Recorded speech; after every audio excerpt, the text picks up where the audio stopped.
Dar ne? Gerai, bandysiu dirbti laiką. Tai aš esu interjero dizainerė Lina ir mane. Be interjero mano gyvenime dar aišku yra šeima, šuo, kelionės, lėlių kolekcija, grožio studija, labdara, knygos ir muzika. Na, čia dar ne viskas. Tai mano šeima, aš turiu šunį Luciferį, rotveilerį, vyrą Genadijų, sūnų Naglį, dukrą Mildą ir katiną Rygį. Šiaip būsiu labai originali, labai mėgstu keliauti. Čia žemėlapis, kiek mano sūnus atkeliavęs, aš pati daugiau. Tai tiek apie keliones ir pasakojimai tų kelionių yra mano lėlių kolekcija. Turiu apie 300 vienetų. Čia ta biblioteka suprojektuota specialiai lėlėms ir labai mėgstam skaityti, tai va dar ir knygoms. Nepraleisiu progos pasigirti vienoj knygoje apie interjerą, yra ir mano projektuoti interjerai. Labai tuo didžiuojuosi. Dar turiu masažų studiją metai laiko, masažo ir grožio studiją. Ten yra 7 darbuotojai, tai tokia užklasinė veikla. Klausausi daug muzikos nuo pagrindę sunkaus metalo, tokio kaip slėrė ir šiaip esu biškį depešiste. Ir mačiau net per vienai mokymus langys idėjas depešų vaizdą. O šiaip dar užsiimu laptop ir tą paminėjau ne veltui, nes tai įtakoja truputėlį mano pasirinkimą interjeruose. Tai tiek apie mane, mano patirtys. Iki daugmaž 32 metų turėjau 3 darbus. Tai buvo apdailos medžiagų salonas Linėja, tada 3 metai nestandartinių baldų projektavimas ir gamyba Tronkadrevo.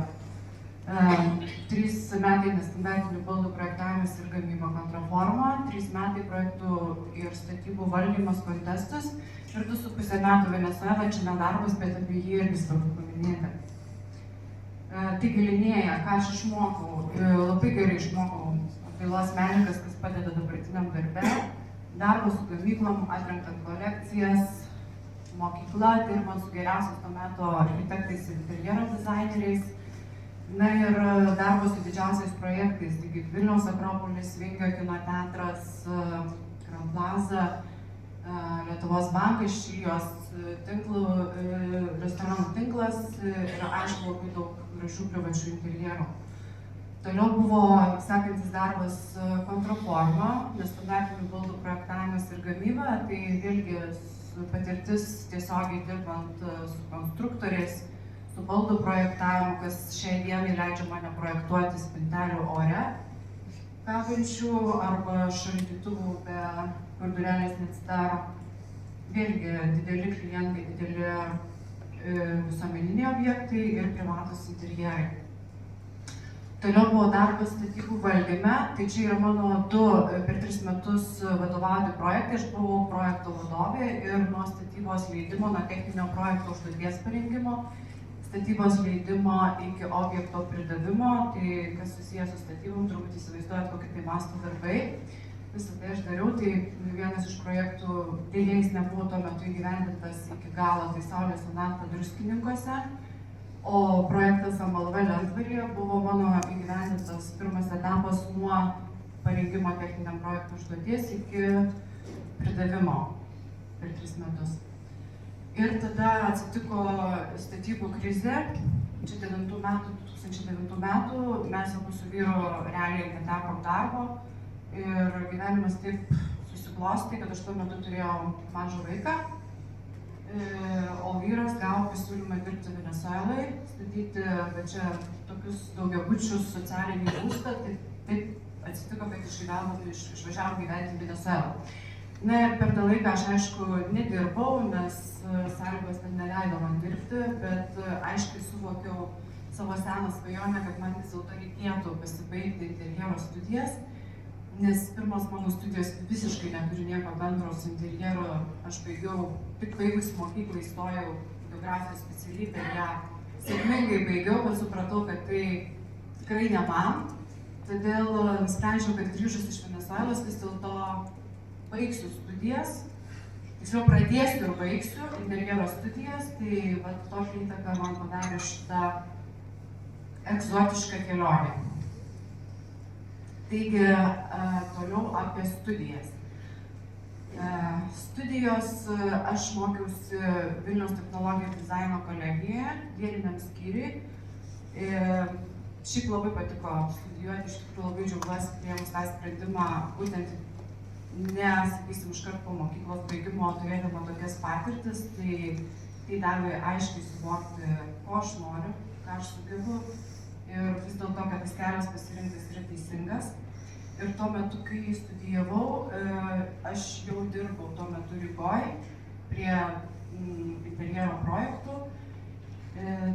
Taip, kad veiksmas vyko tarp Rygos ir Vilniaus, nors studijavau Jėlinę ir sugebėjau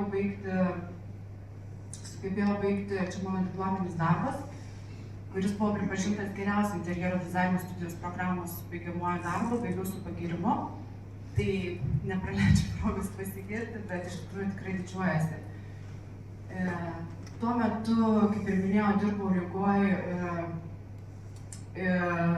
vyro versle. Jisai statė daugiabučius ir ofisus, taigi teko projektuoti tiek ofisus. Čia vienas iš mano projektuotų ofisų 14 metais. Čia va toks ofiso tualetas, ale liftas, nestandartinis sprendimas. Nuotraukose, aišku, sudėtingai matosi, bet įsivaizduokit, kad įeini kaip į lifto kabiną. Taip pat kažkiek buvau gyvenamųjų, demo butų, darėm modulinius mazgus, kurių ten reikėjo ir vidaus kažkiek apdailą daryti, tada parodoms ruoštis. Žodžiu, buvau įmonės interjero dizainerė, kuriai tekdavo daryti tiek visuomeninius interjerus, tiek gyvenamuosius. Na ir mes dar turėjom gamyklą šitų podų modulinių mazgų Visagine. Tai Visagine gamyklai reikėjo padaryti pilną rekonstrukciją, tai tiek fasadų, tiek ofiso, tiek vidaus gamyklos. Nuotraukos, atsiprašau, labai nekokybiškos, bet iš tikrųjų nelabai turiu, žinokit, kokybiškų nuotraukų. Tai čia mano toks, kaip sakant, tai va. Ir po Rygos mes grįžom gyventi prieš 5 metus į Lietuvą ir man tai tiesiog teko save susikurti iš naujo, kaip atskirą žmogų ir tiesiog pradėjau atskirą nuo vyro verslo žmogų. Tai tiesiog pradėjau dirbti viena, individualiai, ką dabar ir darau sėkmingai 5 metai.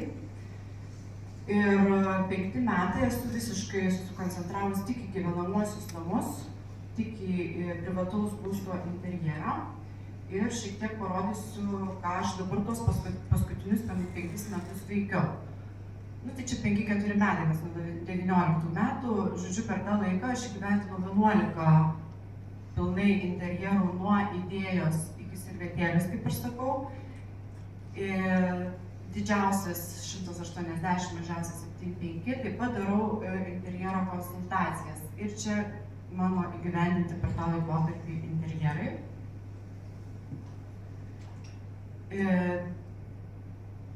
Tada šiek tiek apie labdarą. Labdara buvo karo pabėgėliam pradėta pradžioje karo ir tai mane įkvėpė daryti interjero konsultacijas. Čia yra interjerai padaryti iš nieko, tai yra iš atiduotų daiktų karo pabėgėliams. Na ir PNI. PNI aš susipažinau prieš metus su Donatu Objektų Ukraina VKP ir tai niekas neatsitinka šiaip sau, kaip sakau. Mes įgyvendinome šitą projektą, kuris mane atvedė į PNI. Ir kaip mane rekomenduoti, tai mano išskirtinumas yra patirtis. Suasmenintas interjeras, tai reiškia, kad dėmesį skiriu visiškai žmogui, darau nedaug, bet todėl ir galiu maksimaliai atiduoti visą dėmesį savo klientui. Pilna objektų įgyvendinimo priežiūra, ką man leidžia mano patirtis. Ir jeigu matot, kad trūksta kažko namuose, tai kvieskit mane, atliekų konsultacijas. Ačiū už dėmesį.